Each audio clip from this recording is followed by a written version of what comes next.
Pride and Prejudice by Jane Austen. Chapter 45. Convinced as Elizabeth now was that Miss Bingley's dislike of her had originated in jealousy, she could not help feeling how unwelcome her appearance at Pemberley must be to her, and was curious to know with how much civility on that lady's side the acquaintance would now be renewed. On reaching the house, they were shown through the hall into the saloon, whose northern aspect rendered it delightful for summer. Its windows, opening to the ground, admitted a most refreshing view of the high woody hills behind the house, and of the beautiful oaks and Spanish chestnuts which were scattered over the intermediate lawn. In this house they were received by Miss Darcy, who was sitting there with Mrs. Hurst and Miss Bingley, and the lady with whom she lived in London. Georgiana's reception of them was very civil, but attended with all the embarrassment which, though proceeding from shyness and the fear of doing wrong, would easily give to those who felt themselves inferior the belief of her being proud and reserved. Mrs. Gardiner and her niece, however, did her justice, and pitied her. By Mrs. Hurst and Miss Bingley they were noticed only by a curtsy, and on their being seated, a pause, awkward as such pauses must always be, succeeded for a few moments.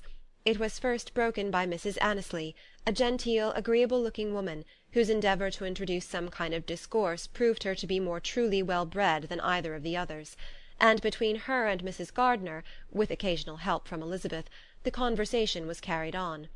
Miss Darcy looked as if she wished for courage enough to join in it, and sometimes did venture a short sentence when there was least danger of its being heard. Elizabeth soon saw that she was herself closely watched by Miss Bingley, and that she could not speak a word, especially to Miss Darcy, without calling her attention. This observation would not have prevented her from trying to talk to the latter, had they not been seated at an inconvenient distance, but she was not sorry to be spared the necessity of saying much. Her own thoughts were employing her. She expected every moment that some of the gentlemen would enter the room. She wished, she feared that the master of the house might be amongst them, and whether she wished or feared it most, she could scarcely determine. After sitting in this manner a quarter of an hour without hearing Miss Bingley's voice, Elizabeth was roused by receiving from her a cold inquiry after the health of her family. She answered with equal indifference and brevity, and the others said no more. The next variation which their visit afforded was produced by the entrance of servants with cold meat, cake, and a variety of all the finest fruits in season. But this did not take place till after many a significant look and smile from Mrs. Annesley to Miss Darcy had been given, to remind her of her post. There was now employment for the whole party, for though they could not all talk, they could all eat, and the beautiful pyramids of grapes, nectarines, and peaches soon collected them round the table. While thus engaged, Elizabeth had a fair opportunity of deciding whether she most feared or wished for the appearance of Mr. Darcy, by the feelings which prevailed on his entering the room, and then, though but a moment before she had believed her wishes to predominate, she began to regret that he came.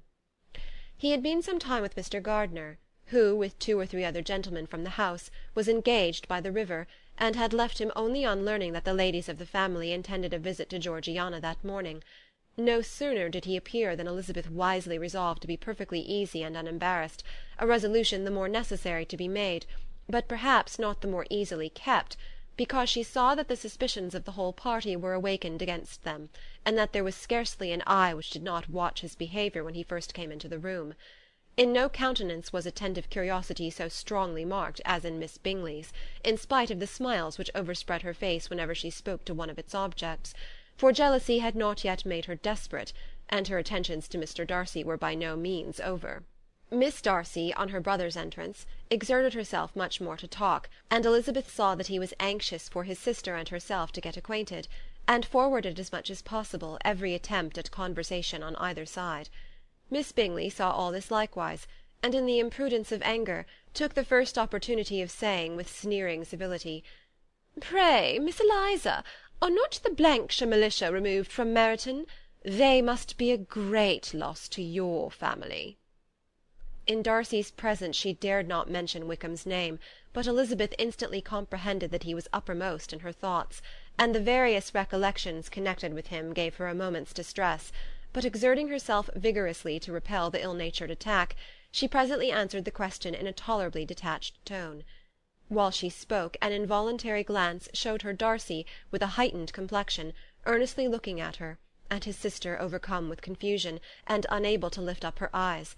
Had Miss Bingley known what pain she was then giving her beloved friend, she undoubtedly would have refrained from the hint, but she had merely intended to discompose Elizabeth by bringing forward the idea of a man to whom she believed her partial, and to make her betray a sensibility which might injure her in Darcy's opinion, and perhaps to remind the latter of all the follies and absurdities by which some part of her family were connected with that corps. Not a syllable had ever reached her of Miss Darcy's meditated elopement. To no creature had it been revealed, where secrecy was possible, except to Elizabeth, and from all Bingley's connections her brother was particularly anxious to conceal it, from the very wish which Elizabeth had long ago attributed to him, of their becoming hereafter her own.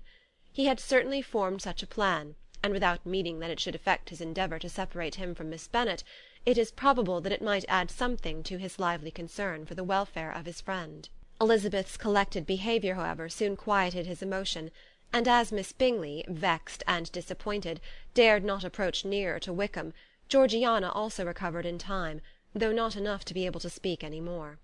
Her brother, whose eyes she feared to meet, scarcely recollected her interest in the affair, and the very circumstance which had been designed to turn his thoughts from Elizabeth seemed to have fixed them on her more and more cheerfully.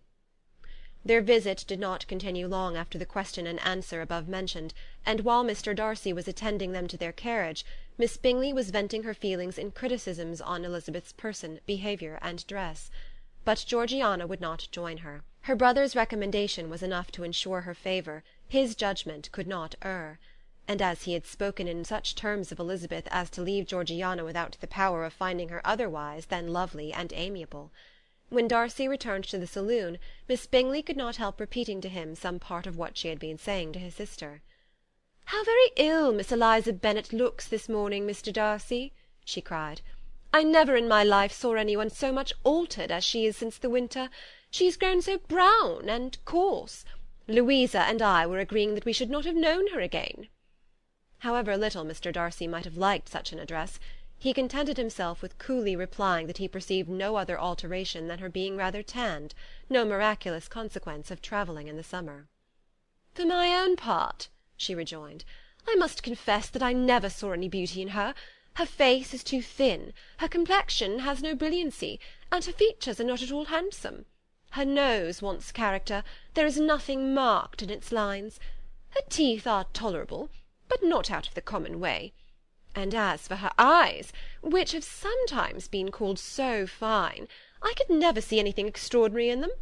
They have a sharp, shrewish look, which I do not like at all, and in her air altogether there is a self-sufficiency without fashion which is intolerable."